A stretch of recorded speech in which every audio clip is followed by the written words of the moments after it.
Hey kids, it's Pastor Todd again. How are you doing now?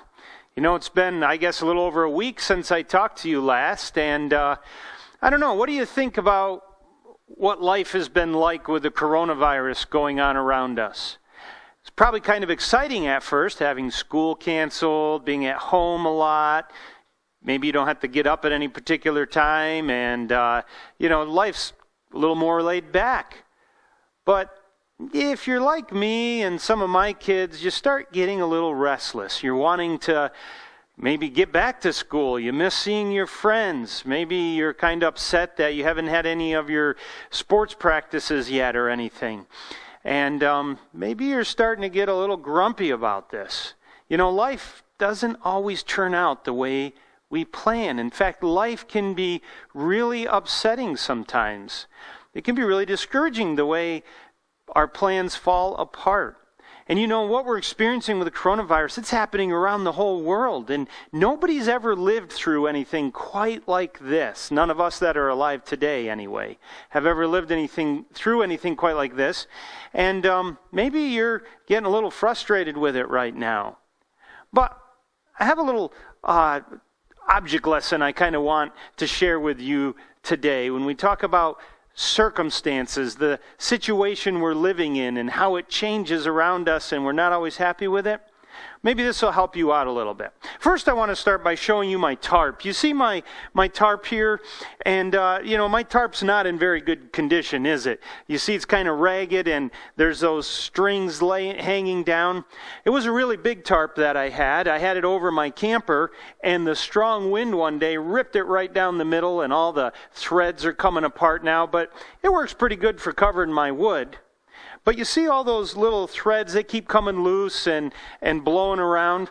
Well, one day, Christy and I happened to look out our window, and here was a robin, you know, the birds with the orange breast. A robin was pulling on one of those strings. In fact, it had gone way back from my woodpile, tugging on one of those strings. Now, I wish I had a picture of it. I couldn't get a picture I was too far away to show you.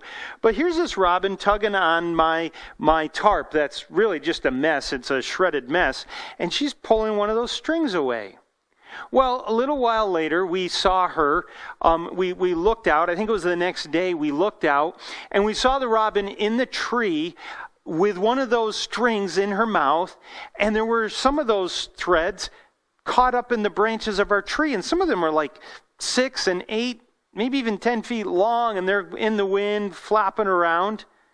Well, here what she was doing is she was using those threads in her nest. Did you know robins, they have to build a new nest every year? Now sometimes they might be able to rebuild last year's nest, but they have a lot of work to do every year, and they're anxious to get their nest made and put their eggs in it. The mama robins are ready to lay their eggs pretty quick after they fly back here from being down south where it's warmer. And so they got to get their nest made, and they have to use whatever they can find to make their nest with. And here in this next picture, the mama robin had used those threads from my tarp, which is about ready to go in the garbage, to make her nest with. And in this picture, you can see them hanging down. She wasn't done yet. She was still working on it. But here's those threads. She took what was seemingly a worthless piece of tarp that was falling apart, and I should just throw it in the garbage. She was taking it and making her nest out of it, making a nice nest. Well, we went back out there after a couple days, and she had most of those wrapped up in her nest. Now, they were still hanging down a little bit like they were in this picture, but she had them mostly wrapped up. And in fact, we can sit in our dining room window and look out, and here in this final picture, you can see her sitting comfortably in her nest. And she's got eggs underneath her. We've been watching her, and every day she snuggles in, especially with the wind blowing. You can see she's kind of snuggled in nice and cozy in that nest. And a big part of what her nest is made out of are the shreds from my tarp. Now, there's a lesson in this for us. You know, we can't control what gets handed to us in life a lot of times. We can't control it. It just happens. and we're stuck with it. But what we can control is our attitude. Are we going to be grumpy about what we can't do and grumpy because this was canceled and that was canceled? Are we going to be grumpy about it? Or are we going to say, what can I make out of this situation? What can I do with these circumstances I'm living in? And I want to encourage you to make the most out of the situation that you're in. There's a lot of good that you can do. You're probably getting bored of watching TV by now, and even, believe it or not, I mean, maybe this is impossible, but you're probably starting to get bored with your video games if you have video games you like to play. And you're just really wishing you could do all these things that you would normally be doing by this time of the year, but you can't do them. Let me encourage you to find some new things to do with your time, and find some new things to do being stuck at home. Maybe you can start reading some new books that maybe have been on your bookshelf and you've been ignoring them, and you can get those out and read them. Maybe, and I don't know, are you by yourself? Are you an older brother or sister? Are you a younger brother and sister? If you're an older brother and sister, you might be able to start reading some of your old favorite books that you had growing up to your little brother or sister. Maybe if maybe you don't have any brothers or sisters, maybe you can start making some crafts, getting some things that are laying around your house you don't use anymore, and coming up with something new to make out of them. Maybe you can help your mom and dad more than you usually do. Some of you even have mom and dad home more right now than they're usually home because they're not working like they normally do because of this situation. Maybe you could ask your mom or dad, hey, could we make something together? Maybe you could cook something together, bake something. Maybe you can make something out in the garage with your dad, or a craft with your mom, or she can teach you how to do something you never did before. And as a family, maybe you can come up with some new Easter traditions. Maybe you guys could read the Easter story right out of the scriptures together. Maybe you could choose to memorize a verse together or sing some songs together.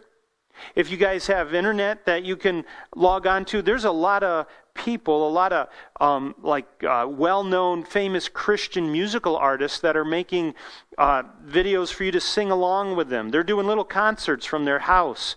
One of the modern hymn writers, the Gettys, every Tuesday night, they have a family sing-along. They're all gathered around the piano in their house, and they're broadcasting it live for you to sing along with them. You can even print the songs off. Look and talk with your brother, your sister, your mom, your dad, or whoever you're living with. Talk over some ideas with them of some things that you can do in this unique situation. Something new you've never done before. Just like my picture that I had up at the beginning. Maybe we can look at that again. The picture of my tarp, it's this shredded mess. But maybe you can do what the robin did. You take this shredded mess of our circumstances and you figure out something to make with it. And maybe you can be like the robin now in this last picture, snuggled down in her nest, happy and contented with the nest she made out of what looked like was a worthless, falling apart tarp. God has told us that we are to always choose to be thankful, because there's always things to thank God for. And the Apostle Paul, in the letter that he wrote to the Philippian church, he said that he has learned in whatever situation he's in to be content. May we choose to do the same. Well, until next time, this is Pastor Todd signing off. Have a great day, kids.